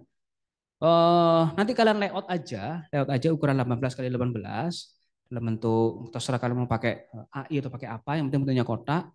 Pada sampul harus ada identitas kalian, terutama nama lengkap. Saya tawarkan lagi, mau bentuk file PDF atau dicetak bukunya. Ya, sepakat aja, gak apa-apa. Mungkin Kalau PDF, PDF aja. Pak. Soalnya kan maksudnya nggak cetak tuh gimana ya? Pakai mockup gitu. Pakai PDF, Mas. Jadi file buku produksinya pakai PDF. Jadi kan kalian harus membuat sebuah buku produksi, sama kayak bikin GSM ya. Kalau bikin logo kan harus bikin GSM, kan GSM itu dicetak. Kalau buku produksinya ini seharusnya itu dicetak juga. Di dalamnya ada proses kreatifnya. Nah ini ketika teman-teman kelas eksekutif, MF maupun online, itu cukup sampai bentuk siap print lah istilahnya ya. Atau mau di print, sekalian di print, terserah kalian. PDF aja ya biar gampang ya. PDF aja, nanti kalian layout semenarik mungkin. Jadi ini yang nomor 3 itu nanti nggak usah diperhatikan. Nah, ini berisi mockup kemasan kolektif ya. Jadi nanti mockupnya bisa menggunakan 3D Max atau apapun lah ya. Itu sepanjang lebar, nanti ada keterangan brand, produk, segmentasi dan sebagainya, ada konsepnya. Jadi semua yang sudah kalian kumpulkan di tugas 1 itu kan ada proses pemilihan brand, lalu ada konsepnya, STP-nya, lalu ada thumbnail, rough-nya itu dimasukkan dalam buku produksi, di layout semenarik mungkin. Enggak usah, untuk ini aja, kolektif aja. Tugas 1 kan saya anggap sudah selesai. Tapi harus dalam bentuk fisik ya, harus dikumpulkan. Tuh. Jadi kayak gini contohnya ya, ini bisa dibuat dalam bentuk 3D atau apapun lah, mau pakai Photoshop gampang lah ya. Kalian ambil ya. Nanya, kemarin kan baru pemilihan produk ya. Bener. Kan yang saya pilih sebagai produknya itu apa namanya? Kayak real client gitu sih. Jadi saya sendiri udah ada berproses juga. Itu gimana ya Pak? Dipoto aja. Yuk difoto aja nggak apa-apa. Difoto aja boleh. Tapi kalau belum dalam bentuk cetak, kalau misalnya belum dijadikan kemasan ya dibuat mock up-nya di Photoshop bisa. Tapi kalau udah jadi ya difoto aja nggak apa-apa. Gitu ya. Ini kan bisa di mock up di Photoshop, ditambahkan. Kalau nggak tahu caranya gimana, ada tutorial di YouTube. Cara menggunakan kemasan atau pakai Canva. Di Canva itu ada, tinggal naruh-naruh aja bisa. Tuh. Ya ini dia nanti saya berikan, jadi ada konsep visualnya dan sebagainya, lalu ada konsep style gaya ilustrasi dan sebagainya. Kayak gini ya. Jadi kalau sampel visualnya seperti apa, kemasannya kayak gimana. Jadi ada literasi visualnya. Kalau selama ini kalian kerjakan PPT kan cuma ada daftar pustakanya aja. Nah, sekarang saya kepingin minta daftar literasinya. Jadi kalian membuat kemasan itu literasinya apa sih? Oh, ini literasinya ya lukisannya Van Gogh. Oh, ini literasinya ornamen ikat kepala khas Banyuwangi. Jadi ada literasi visualnya dan juga bentuk kemasan yang kalian buat itu ada acuannya enggak? Oh, kalau ini ada acuannya nih kemasan aslinya. Itu ini di situ bagian bawah. Terus kalian layout semenarik mungkin lah. Kalian buat sebagus mungkin. Nggak perlu sampai bentuk jadi, tapi untuk tugas satunya tetap harus jadi. Bagi teman-teman yang online, tugas satunya tetap di video atau di foto, dimasukkan di dalam drive folder tugas satu. Tuh. Ya, silakan. Mm-mm. Mm-mm.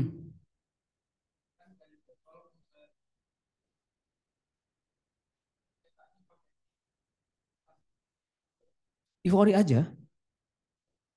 Iya, karena kalau pakai Tetra Pak kamu harus nyetak 100 sampai 1000, Mas. Anda bahasa ini apa? Ivory aja. Ivory aja. Ya. Jadi nggak usah. Iya, kan hanya melihat secara look like-nya seperti apa. Gitu. Ya, jadi tapi kalau kamu mau maksakan mau pakai Tetra Pak, bagus banget. Nah, iya, makanya itu kamu bikin PT susu mandiri. Ya udah pakai pakai Ivory aja. Sama kayak ini kan dia pakai Ivory, Mas. Nggak pakai Tetra Pak. Udah cukup mewakili lah, udah hampir sama. Gitu. Ya, itu yang harus dikerjakan. Jadi kan UAS kan 2 minggu lagi. Ya, pertemuan besok pertemuan 7 lalu UAS. Cukup atau enggak waktunya? Saya terserah. Pak, nggak cukup 3 minggu. Jadi 1 minggu setelah UAS baru saya nilai. Nggak apa-apa. Nggak apa-apa Hen ya. Apa? Kan harus ngerjain tugas yang lain ya. Ini harus ngerjain seminar. Kasihan. Kalau saya manut aja. Kalau saya santai beneran. Kalian mau 3 minggu nggak apa-apa. Robi besok jadi Mas. Jangan nantang Robi kamu. Robi besok jadi udah. Kalau Robi ngomong seminggu, berantakan kamu nanti. Patokannya jangan Robi. Ojo angel-angel. Terlalu cepat Robi. Ya, semua teman-teman yang di online juga boleh disesuaikan. Mau Pak 3 minggu Pak. Oke, jadi minggu depan akan saya cek untuk proses. Berarti mulai bikin konsep visual dan praproduksinya. Itu saya jadikan bahan untuk presensi kalian. Nanti pertemuan UAS sudah mulai terlihat final desainnya. Nanti 1 minggu setelah UAS berarti buku produksinya sudah bisa saya cek. Gitu timelinenya. Kalau misalnya mau 3 minggu. Tapi kalau ngikutin Robi berarti cuma 2 minggu. Enggak, 3 minggu aja ya. 3 minggu aja. Kalau ada apa-apa, misalnya sudah update project atau apa, di chat aja di WA, nanti saya cek. Sudah banyak perkembangan sih teman-teman. Paling yang sedikit kurang tepat adalah di penentuan STP-nya. Tapi itu bukan sesuatu yang mayor sih. Itu masih minor. Cuman ya itu STP itu penting banget. Jadi minta tolong ketika kalian bikin karya desain, STP itu jangan sampai dilupakan. Ya, dipakai nggak dipakai ketika kalian di dunia kerja, tapi tetap STP itu digunakan. Apalagi kalau berhubungan dengan kliennya yang cukup gede. Begitu. Ada pertanyaan mungkin teman-teman? Pak, Bagi saya yang mau online? tanya. Silakan Mas Arham. Saya kemarin kan nggak masuk ya Pak. Bener. Jadi untuk brandnya sendiri itu brand yang sudah ada berarti apa ya? Kita nggak Brandnya tahu. sudah ada, brand real ya, bukan brand yang diada-adakan. boleh jasa, boleh brand dalam bentuk produk. Sama seperti tugas pertama pemilihan brandnya. Terus untuk produknya itu eh, kita bikin packagingnya itu nggak harus sesuai sama packagingnya mereka yang sudah ada kan, Pak? Iya, karena kan kolektif packaging ya, kemungkinan kalian membuat packaging itu yang tidak ada di pasaran, gitu bentuk packagingnya. Begitu Mas. Oke, baik-baik. Terima kasih, Oke. Pak. Kalau misalnya ada pertanyaan di WA aja nggak apa-apa Mas Arham. Kalau misalnya kamu kebingungan atau kurang yakin dengan tugasnya, ya insya Allah akan saya balas walaupun slow respon ya. Tapi insya Allah akan saya balas kok, tenang aja. Ini Pak, izin tanya Pak, ya silakan Mas Faik. tadi kan sebut di mention ya kayak boleh produk ataupun jasa. Ini kalau Iya. jasa kemas itu kayak gimana Pak? Nggak kepikiran saya. Ya apa sih? Lah JNE, JNT itu apa nggak butuh kemasan Mas? Oh, itu maksudnya apa ada bentuk kayak visualisasinya? Kemasan JNT itu kan ada. Ketika Lebih kamu ke shipping itu labeling kan sih Pak saya lihat. ada bentuk kemasannya ada Mas. Selain labeling Ada ada. ya? Ada. Lion parcel tuh ada. Ya, jadi dia bentuk kotaknya, shippingnya tuh ada. Walaupun memang biasanya yang kita lihat itu bentuknya adalah bentuk plastik, labeling seperti itu. Tapi ada, Lion parcel tuh ada, JNT juga ada. Apalagi yang kargo-kargo ya, itu ada. Begitu. Jasa pembersih hama, Rentokil. Mungkin teman-teman pernah dengar? Loh, sekilas kan melihat, Mas.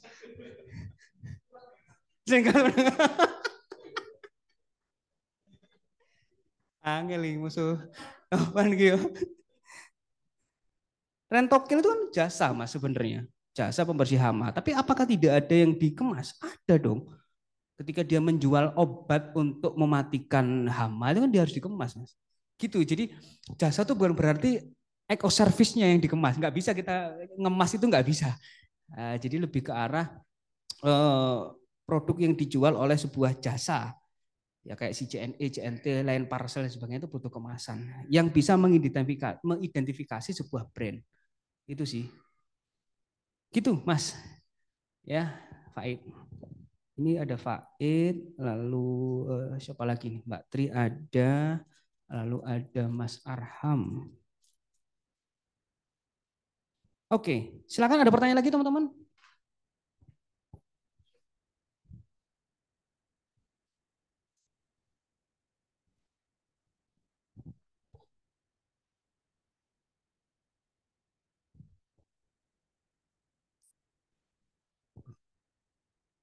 Udah yakin nggak ada? Buset. Bukan nggak ada sih Pak, lebih ke bingung aja. Ya mungkin itu yang terjadi di mahasiswa ya. Nggak cuman kamu aja sih Mas. Di kelas kok yo wes, kalau pertanyaan aman. Begitu metu guru ngono sak meter tekan kelas. Lah apa gak takon ya. Itu biasa itu. Makanya ada namanya teknologi yang disebut dengan WA group. Dipakai aja. Nanti kapanpun Mas Faid mau nanya, silakan nanya. Kebingungannya. Nah, yang menjadi masalah adalah Anda tahu Anda bingung tapi nggak tahu apa yang dibingungkan. Nah, itu yang jadi masalah. Bingung aja Pak mulai dari mana karena tugasnya banyak. Nah, itu saya nggak bisa ngasih solusi Mas. Karena itu kewajiban kami untuk menilai seberapa jauh teman-teman paham terkait dengan materi perkuliahan yang diberikan. Karena sebenarnya desain kemasan ini adalah mata kuliah terakhir di konsentrasi produk branding. Udah paling terakhir, udah menjadi top of levelnya dari top produk branding. Kalau di media rekam dokumenter. Kalau di ilustrasi terapan. Jadi sudah tidak membuat ilustrasi dalam bentuk 2 dimensi lagi, tapi udah 3 dimensi. Gitu, itu top of mainnya dari produk branding kemasan. Makanya kemasan tuh selalu keluar dari namanya GSM. Jarang banget di dalam GSM tuh ada kemasan karena dia berdiri sendiri. Karena dia bisa menjadi promosi, dia bisa menjadi informasi, dia bahkan bisa menjadi edukasi. Itu sih. Makanya kalau Mas Faik bingung berarti saya berhasil ngajarin kalian. Nah itu. Kalau kalian nggak bingung jadi saya nggak berhasil dong. Jadi kan nggak dapat knowledge baru dari saya. Itu. Ayo monggo silakan ada yang mau ditanyakan? Insya Allah kalau nggak malam ini besok materi akan saya share di grup, silakan dibaca. Ingat minggu depan UAS dan 1 minggu setelah UAS itu adalah lini masa pengerjaan tugasnya. Jadi untuk minggu depan akan saya cek tugasnya di Drive untuk proses praproduksinya sebagai bentuk presensi. Bagi teman-teman yang belum menentukan brand ya monggo silakan ditentukan. Dan nanti pada saat UAS adalah proses final desainnya, jadi udah jari-jarinya selesai. Nanti pada 1 minggu setelah UAS akan saya cek buku produksinya untuk tugas UAS-nya. Begitu, ya. Tanyakan?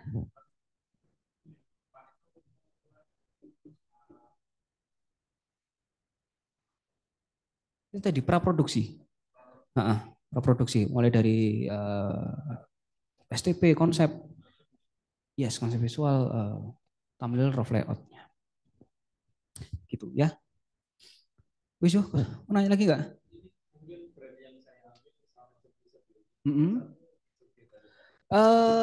Kalau udah mentok nggak apa-apa.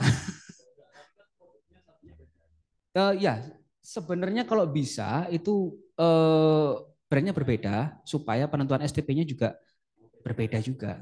Gitu. Supaya lebih mantep. STP itu gampang-gampang susah. Kadang saya juga bingung kok debatable dengan Pak Faldi, Pak Yogi masalah STP waktu ujian tuh ya masih seperti itu. Karena kembali lagi interpretasi. Setiap orang itu pasti berbeda. Maka kalau bisa produknya produk baru supaya lebih mengasah kemampuan kita, lebih tajam lagi menentukan segmen target positioning, terutama di segmen. Kalau demografis tuh gampang banget. Ngomongin geografis tadi loh. Ngomongin psikografis tuh loh. Behavioristik itu juga agak susah. Itu ya, sip. Wih yo, kesel aku. Sumpah capek saya. Ada pertanyaan lagi teman-teman? Silakan. Kalau misalnya mau mengumpulkan tugas pertama kan dalam bentuk fisik ya, kalian bisa datang sewaktu-waktu, kapanpun itu kampus kalian taruh aja di meja saya di lantai 3. Langsung mau naruh tugas 1 gitu aja nggak apa-apa. Sekali lagi yang sudah ngumpulin tugasnya saya simpan dulu ya, saya keep dulu. Ngapain kamu ada di sini kok? Dari mana? Oh atuh, aku ya atuh kok. Sama saya juga jauh. Malah atuh malah kira-kira. Ini Surabaya. Andi, datang, ayo.